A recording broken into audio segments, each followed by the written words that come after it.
أعوذ بالله من الشيطان الرجيم. بسم الله الرحمن الرحيم. سبح لله ما في السماوات وما في الأرض وهو العزيز الحكيم. والذي أخرج الذين كفروا من أهل الكتاب من ديارهم لأول الحشر ما ظننتم أن يخرجوا وظنوا أنهم مانعتهم حصون من الله فأتاهم الله من حيث لم يحتسبوا وقذف في قلوبهم الرعب يخربون بيوتهم بأيديهم وأيدي المؤمنين فاعتبروا يا أولي الأبصار. ولولا أن كتب الله عليهم الجلاء عذبهم في الدنيا ولهم في الآخرة عذاب النار. ذلك بأنهم شاقوا الله ورسوله ومن يشاق الله فإن الله شديد العقاب. ما قطعتم من لينة أو تركتموها قائمة على أصولها فبإذن الله وليخزي الفاسقين. وما أفاء الله على رسوله منه فما أوجفتم عليه من خيل ولا ركاب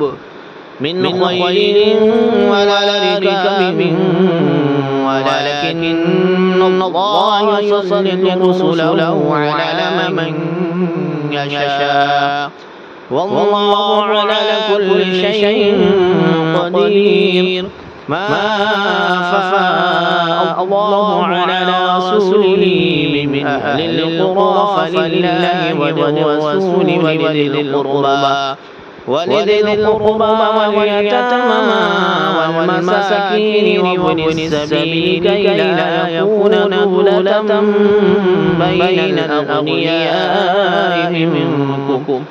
وما آتاكم الرسول فخذوه وما نهاكم عنه فانتهوا واتقوا الله إن الله شديد العقاب.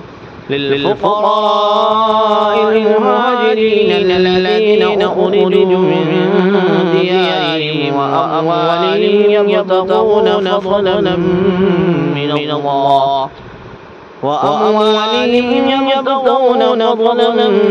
الله ورضوانا وينصرون الله ورسوله أولئك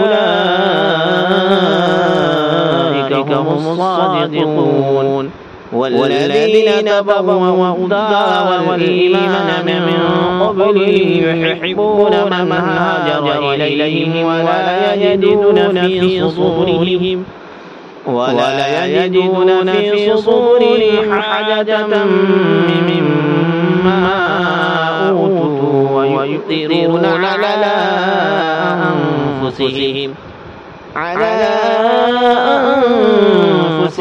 ولو كان بهم خصاصة ومن يوق شح نفسه فأولئك هم المفلحون.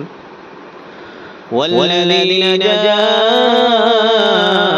من بعدهم يقولون ربنا اغفر لنا ولإخواننا الذين سبقونا بالإيمان ولا تجعل في قلوبنا غلا للذين آمنوا ربنا إنك رؤوف رحيم.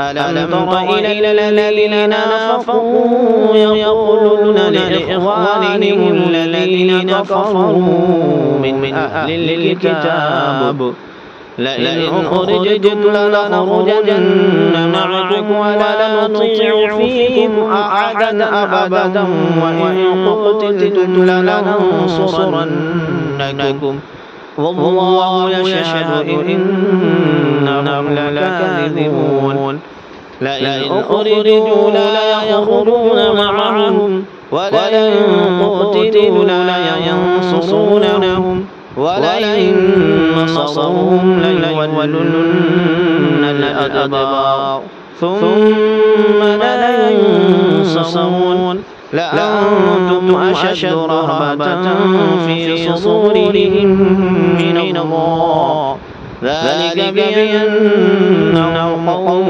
لا يفقهون لا يقاتلونكم جميعا إلا في قرى محصنة أو من وراء جدر بأس بينهم شديد تحسبهم جميعا وقلوبهم شتى ذلك بأنهم قوم لا يعقلون كمثل الذين من قبلهم قريبا ذاقوا وبال أمرهم ولهم عذاب أليم كمثل الشيطان إذ قال للإنسان اكفر فلما كفر قال إني بريء منك إني أخاف الله رب العالمين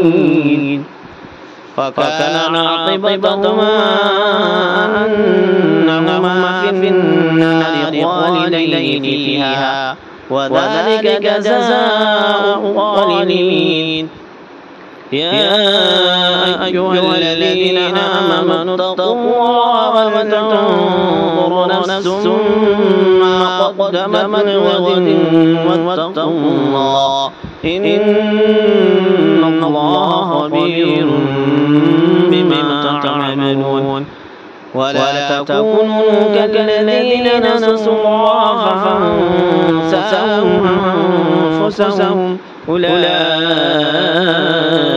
هم الفاسقون لا يستوي أصحاب النار وأصحاب الجنة أصحاب الجنة هم الفائزون لو أنزلنا هذا القرآن على جبل لرأيته خاشعا متصدعا من خشية الله وتلك الأمثال نضربها للناس لعلهم يتفكرون والله الذي لا إله إلا هو عالم الغيب والشهادة وهو الرحمن الرحيم والله الذي لا إله إلا هو الملك القدوس السلام المؤمن المهيمن العزيز الجبار المتكبر